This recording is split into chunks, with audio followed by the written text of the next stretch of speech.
isin warra daabboo duwwaaf gooftaa barbaadu hin ta'ina.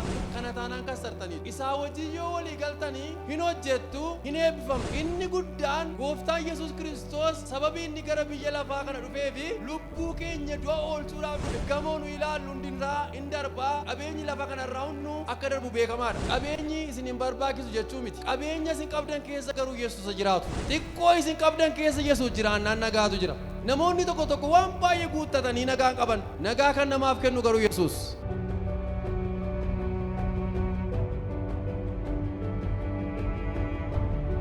Wangeela Luqaasii boqonnaa 15 lakkoofsa 1 kaasnee fi deebisees 11:8 ilaalla. Gooftaa Yesuus Kiristoostu fakkeenyaan dubbata. Fakkeenyaa fi waan tokko waliin jenna. Wanti nuyi waliin jennu jira yoo ta'e jecha tokkotu walitti himna. Fakkeenyaaf abaluu akkas waliin jenna. Example isa jedhamu. Fakkeenyi kun immoo anas hin fayyada, isinis hin fayyada. Al tokko gooftaa Yesuus Kiristoosii waa'ee hoolaa badee argame tokko dubbata. Hoolaa sa'aatii sanatti badee miti. Fakkeenya fudhatee haasa'a. Lakkoofsa tokko yoon dubbise gaariidha yaada.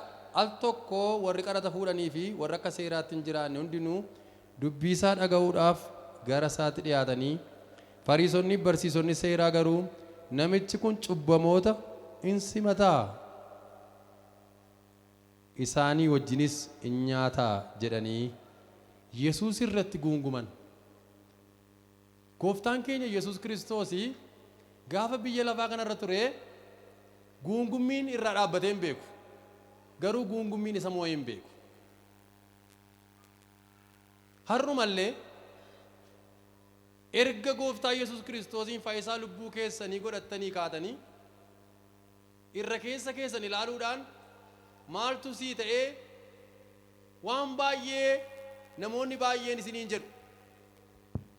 Inni nuu ta'ee isa irra keessaa mul'atu miti. Keessa keenyaa mul'ata. Inni nuu ta'e inni guddaan du'a keessaa gara jireenyaatti darbineera.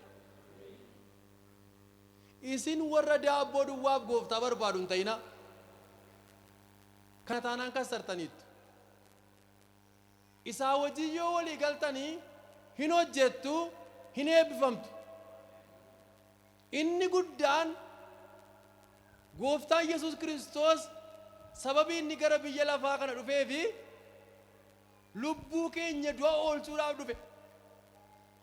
Gamoo nu ilaallu hundinirraa hin darbaa. Qabeenyi lafa kanarraa hundu akka darbu beekamaadha. Qabeenyi isin hin barbaachisu jechuu miti. Qabeenya isin qabdan keessa garuu Yesuus jiraatu. Xiqqoo isin qabdan keessa Yesuus jiraannaan nagaatu jira. Namoonni tokko tokko waan baay'ee guuttatanii nagaa qaban. Nagaa kan namaaf kennu garuu Yesuus. Maal jechuun barbaade? Guungummiin jireenya keessanirraa bara lafarraa qabdan inni dhaabbata jettanii hin yaadina. Garuu gooftaa wajjin walii galaa jiraadha. Namni isin tajaajilu harka qabee jireenya barbaraatti isin hin geessu. Kana beekadhaa isin barsiisaa dubbii Waaqayyoo isinii fira. Yeroon taayimiin kun illee taayimii kompleksiidha, rakkisaadha iyyuuti. Ani waa'ee Kiristoos gaafa dubbadhu hin gammada. Maqaa isaa waamee salphadhee hin beeku. Amma yegguu maqaa Yesuus jennu hafuurri hamaan iyyee namoota keessaa adeema. Maqaa kana jala taa'uu hin barbaadu. Abbaan kees immoo akkati hafuura hamaa kanaa qabamtee jiraattu hin barbaadu. Kanaaf bilisa si baase. Namni amma hafuura hamaa kanarraa bilisa ba'u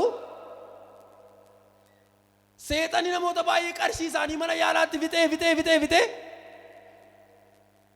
gara abbaa keetii gaafa dhuftu garuu tola fayyita. Maqaa masaa waamna kaansariin hin buqqa. Maqaa masaa waamna hafuurri maraatummaan rukutama.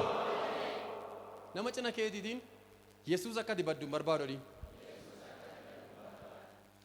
Ilaa jedhan cubbamoota wajjin ta'aa jedhanii itti guungumuu jalqaban. achumaan gooftaa Yesuus Kiristoosii fakkeenya tokkotti dubbate.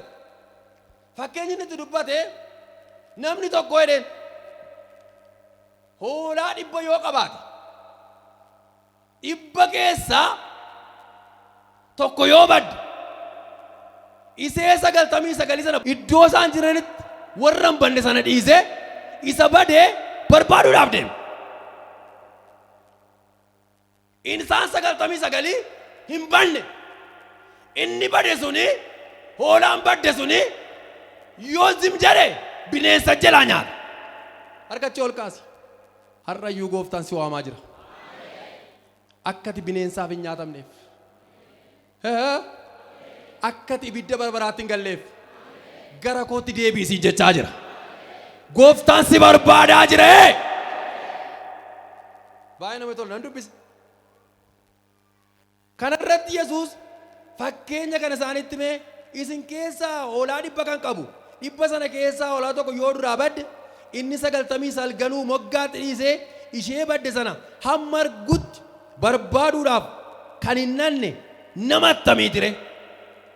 Ilaa dhagaa. Na dhibaanaa dubbii Waaqayyoo kun kana keessatti of ilaalu. Isti wangeela keessa dhaame.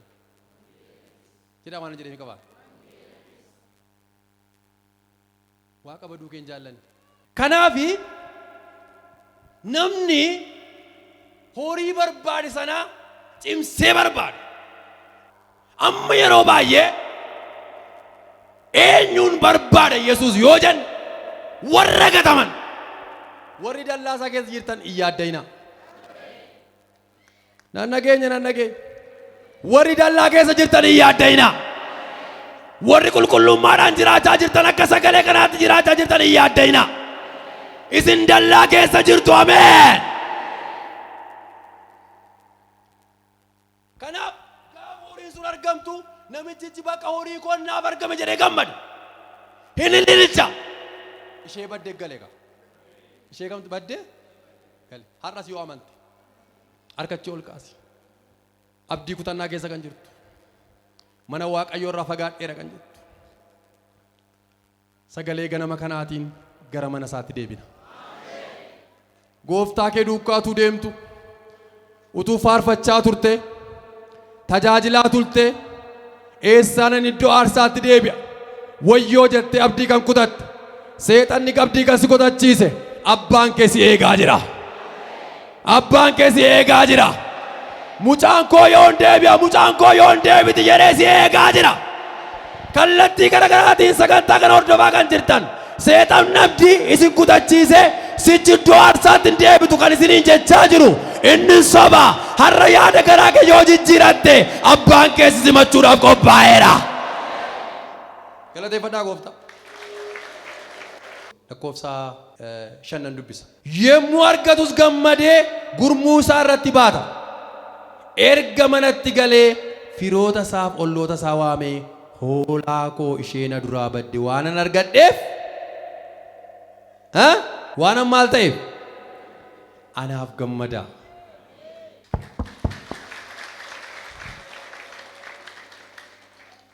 Amma gaafa namni qalbii jijjiirratee gara waldaatti deebi'u namni baay'ee waan gammadu itti fakkaatu. Kallattii ittiin keessaa gadi warri kun yaanna. Waaqayyo gooftaan machaa araara nuuf godhu. Nama cina keetiitiin isa bade barbaaduu dhufe Yesuus jedhi. Jedhiin kaa. Akkuma kanatti warri waaqarraa qajeelota 99 warra yaada isaanii geeddarachuun isaan hin barbaachifne irra caalaa cubbamaa yaada garaasaa geeddaratee gara Waaqayyootti deebi'u tokko akka gammadan isinitti nima jedhe. Kottaa waa kadhannaarra. Warri abdii kutannaa keessa jirtan maqaadhumaaf cheerchii keessa taa wayyoo ayyaana koo durii eessaanan deebi'a kan jettan har'a Yesuus si simachuu barbaadaara. Tajaajila koo duriitti yooman deebi'a. Wayyoo biyyi lafaanatti hin tolle. ergan mana abbaa kootiitii bahee naan taane sossodaachaa kan deemtan cubbuun keessiif hin dhiifamne kan jedhe gurra kee irraa haasa'u har'a sagalee misiraachoon sii fide. karaa tolgattu dhabdee Yesuus sitti araaramuudhaaf si waamaa jira. akkati bineensaan nyaatamtuun barbaadu si deeffachuudhaaf si waamaa jira. sagalee guddaadhaan na waamaa jira jedha. yeroo baay'ee amala Waaqayyoo keessaa yerooti mana isaatii baatu harruma caccabsee sin balleessu. waa'ee keetiif Waaqayyo abdiin kutatu. nama cina keetiitiin waa'ee keetiif abbaan kee abdiin kutatu. itti mikaa. itti waan ta'u jira. iddoo kanatti immoo nan dubbisasas gaaf tokko immoo Yesuus namni tokko ilmaan lama qaba ture. inni kutu sun abbaa isaatii yaa abbaa koo qabeenya kee keessaa kan naga'u hirmaata koo naaf kenni jennaan abbaan isaa waan qabu hundumaa ilmaan isaanii lammaniif hire.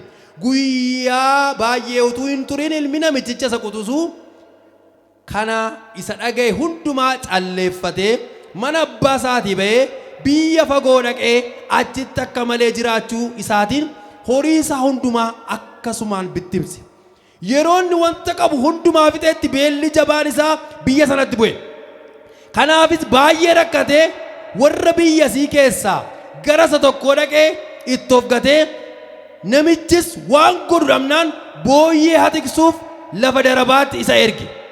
baay'ina beelaa irraa kan ka'es qola booyyee nyaatu illee garaa isaatti nyaachuu in kajeela ture. garuu isumayyuu argachuu hin dandeenye. nama cina keetiitiin sii wayya mana abbaa keetii. natti hin dubbattanii? waan tokko dubbachuufama. sagantaa kana hordofaa kan jirtanis na dhagaa. lafa dhumne beennaa eessa akka jirru beenna. namoonni mana Waaqayyootii baatanii jirtan wantan isinitti himu mana isaatii baatanii takka boqonnaa hin arganne. jalqaba gaarii fakkaata. jireenya gaddiisii machi jireenya albaadummaa jiraachuun jalqaba gaarii fakkaata. waan hojjettanitti guyyaa tokko nagaa qabdan boqonnaa qabdan isinis beeku. irra keessaan qofalla malee keessi keenya dhumaadha. har'a Yesuus boqonnaa sii kenna.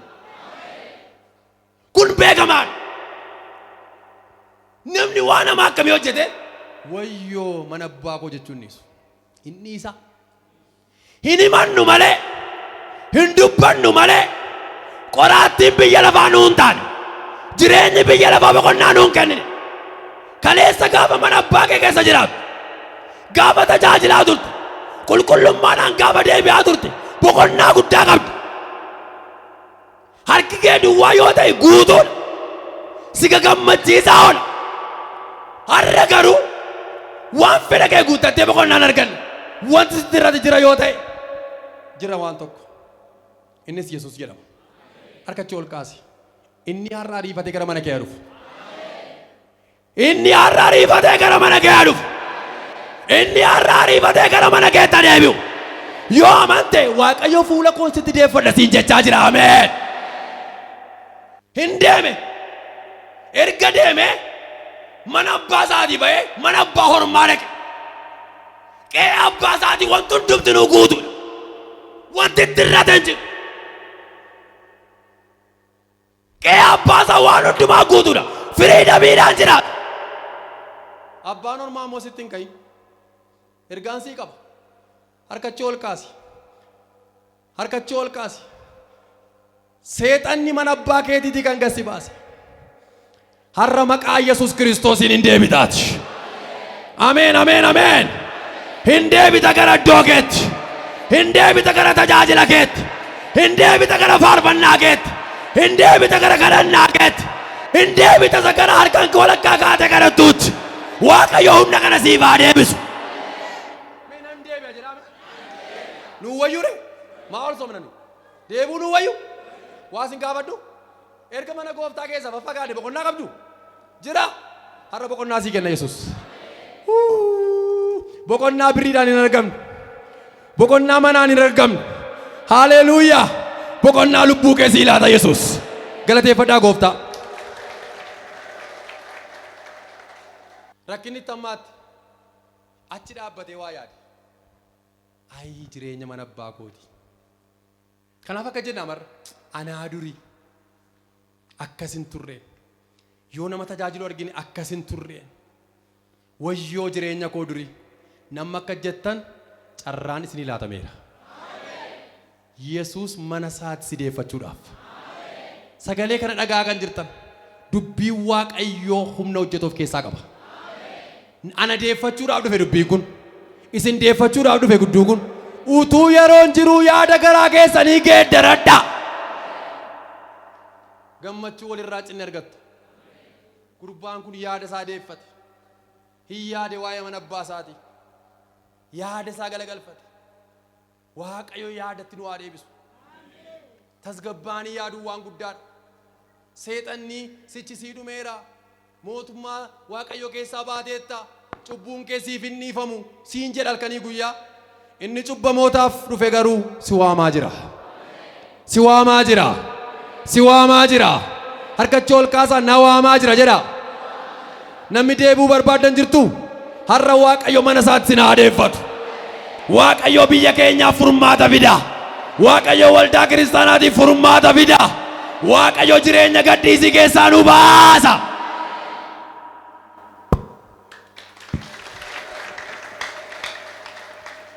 Yommus gurbichi yaada isaa naanneeffatee hojjetooti guyyaa abbaa kootiif hojjetan buddeen isaanirraaf nama meeqa.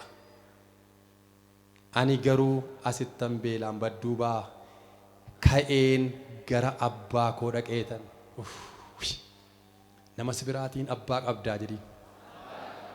Abbaa gaafa galtu manaa sin ariine.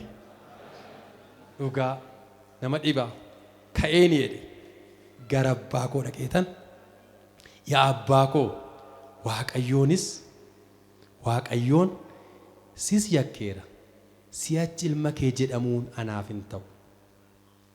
Hojjetoota kee keessaa akka isa tokko na godhadhu. Ka'ees gara abbaa isaa dhaquudhaaf karaarra bu'e. Amma illees fagoodhaa utuu ni dhufaatti jiru abbaan isaa fuulleetti sargee garaan isaa mooga'ee fi itti fiigee ilma isaatti maramee dhungatee. Haleluuyaa. Ammas ilaalaa saatii kana Waaqayyo keessa keenya ilaala. Arraba keenya ilaalatuun taane keessa keenya ilaala. Namni har'aa murteeffattanii ani balleesseera Waaqayyoonis yakkeera jireenyan itti waamametti jiraachaan turre warri jettanii abbaan keessan isin argaa jira. Akkana jedheen ka'een gara mana abbaa kootii dhaqa. Gaafa naqu moo jedhe hoo jedha uffee abbaa akkasii siis yakkeera. Akka mucaa keettuu nan ilaalin akka hojjetoota keetti lafan naqe sanan naan taane qananii mana keetii naa wayya. Harka keetti ol kaasi iddoo jirtu kan siin taane nan deebi'a yoo jette balballi araaraa banaadha. Ameen. Yoo murteeffatte har'aa jalqabee Waaqayyo humna kee haareessa. Waan milkaa'uu dadhabdetti milkaa'uu jalqabda. Balbalannatti cufame kan jettu maaraa laafaa boolaa jeera nagaan nabe kan jettu jooraan jira kan jettu gaafati gara mana abbaa keetti deebite nagaan mana keetti deebi'a. Nama si biraatiin ergaan kun siif gaadhanii joonja'uu dhiisii jedhi gara mana abbaa keetti deebi'edhi achuma sii wayyaa jedhi. Warri kanatti amantan ameen. Si waamaa jira abbaan kee. Naa deebii siin jechaa jira abbaan kee. Gara kootti deebi'aa siniin jechaa jira. Isinan si madda siniin jechaa jira. Warra keessa isaaniitti murteeffatani Waaqayyo araara godhaafiye. Qomoodhaan haalaan ilaalanii gassi baasan malee an gassi hin baafne sin deeffadha siin jedha Waaqayyo. Sagalee guddaadhaan mana abbaa koottan deebi'a jedha. Fagootti mucaasaa arge. Hin arge. Hin moogeef garaansa. Sii moogaa garaa Waaqayyo. Sii yaada garaa Waaqayyo. Ati duwwaa qalbii kee jijjiirradhu malee Waaqayyo mana isaatti si deeffata. Ati iddoo kaleessaatti hin deebiin, jireenya gadhiisiitti hin deebiin. Har'a booddee maqaan kee seenaan kee jijjiirama.